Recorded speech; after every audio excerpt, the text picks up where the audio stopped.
Hi, and welcome back to your favorite faceless mask commentator.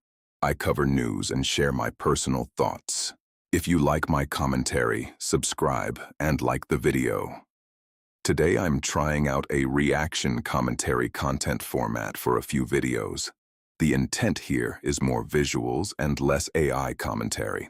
The topic of today is a supposed resurfacing of my governor, Abigail Spanberger, coming up with new ways to tax Virginians to death. How typical. The thing Democrats claim aren't happening and our right-wing conspiracies are exactly what we're predicting a few months later.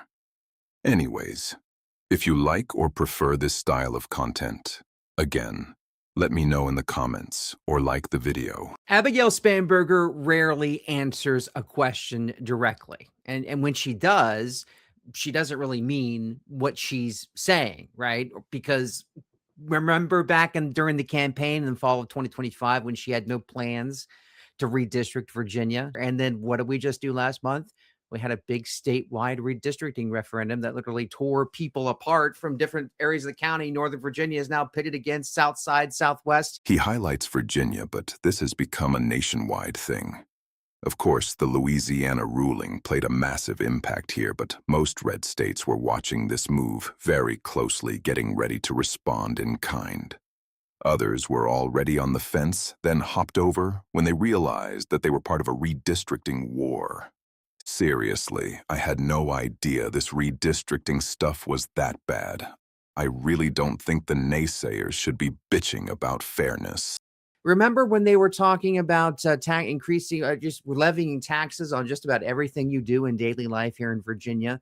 That Democrats said, whoa, you guys are just way overreacting. There's no way we're going to do that. See, you conservative media types, you put falsities out there that don't age well. Sound familiar? How many times have you seen this playbook from the Democrats? It's almost hilarious how many compilations conservatives can string up. He's absolutely right on the taxes, too. Take a look at this shit. Although it's true that most of these failed, the bigger question remains. Why the fuck were they proposed in the first place if the goal wasn't to pass them?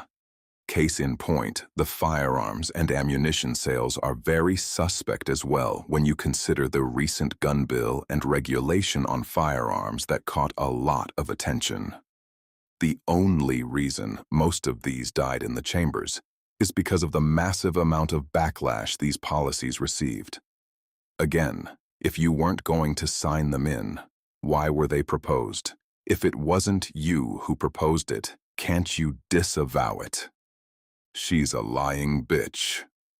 But now here we have Governor Spanberger, the affordability queen, now again talking about potential taxes on GEM memberships. When she was asked about it by WRIC's Tyler Englander, when asked what she would do if those bills did come back to be signed, you know, the ones that had 50 new taxes, she said, well, I think every idea, as long as it's reasonable and makes some amount of sense, should be entertained and discussed. So there's that CIA deflection, that CIA covertness on full display there. Again, sounds ripped straight out of the Democrat playbook, always avoiding a direct yes or no answer to what they're going to do.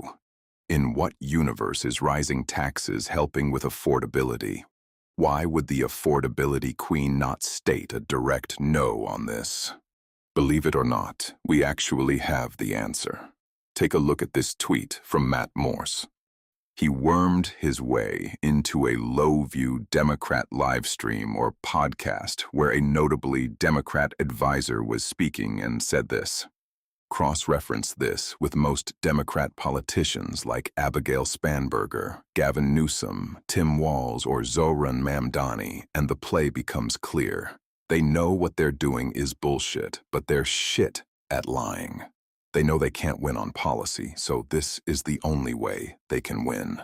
So now you have someone, our governor here in Virginia, Abigail Spanberger, the affordability queen, now be compared to Zohran Mamdani because she says one thing and does another. We are now staring down a potential budget. We don't have a budget, and we're now staring down a potential government shutdown on July 1st because the supermajority of Democrats in Richmond had time to talk about putting together a gerrymander. Things seem to be going smoothly on the court decision, by the way. The more I hear, the more convinced that this is falling through.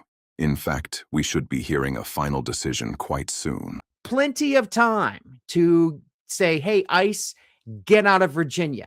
We have illegal criminal aliens running around killing people, raping women, and we don't want you here. Another 80-20 issue. If you had to cite a singular reason MAGA exploded, it's because of illegal alien. The logic chain here makes too much sense. If the border is opened, it increases the population. The third-grade concept of too much demand over too little supply creates price hikes. In addition, without proper vetting, you let in criminals, rapists, foreign spies, and any and all in between. It does nothing but hurt the innocent taxpayer either directly or indirectly. Look at this inquiry. No one wants this, and yet Democrats are always on the wrong side of this issue. This is completely preventable, but they don't care. The minimum wage in Virginia is going up to $15 an hour. Oh, isn't that wonderful? That's going to kill jobs. It's going to make it tougher for people who are looking for entry-level work to get some experience in the field that they want, or any field really. Those doors will be closing because those costs are going to have to be passed along to customers, and customers already paying more for healthcare, already paying more for gas, already paying more, by the way, for gas. And you're going to say, well, Donald Trump, he's the war in Iran. Yeah, well, we had an opportunity, the Democrats in Richmond, to suspend the gas tax. They wouldn't do it. I actually didn't know about that, but I believe it all the same. Again, they're always on the wrong side of 80-20 issues. I said this before, but I really am starting to believe that the local state government has more impact than we're led to believe. A personal story here. Even in my 30s, my mother loves buying me chocolate cake from Costco on my birthday. She told me that for the first time in 4 years that she's been buying this cake, that the price jumped from $14 to almost $18 for a single pre-made. We've been buying this cake since before Trump and long before the Iran war. Trump didn't do that. What changed was Abigail. To anyone listening, keep tabs on your governors. They're the ones fucking with you, not the president. That's all for today. Let me know if you prefer this style videos instead. For now, I think I'm going to play around with this for a while. It'll save me some credits. If you want more commentary like this, like the video, subscribe to the channel and leave a comment. Catch you in the next one.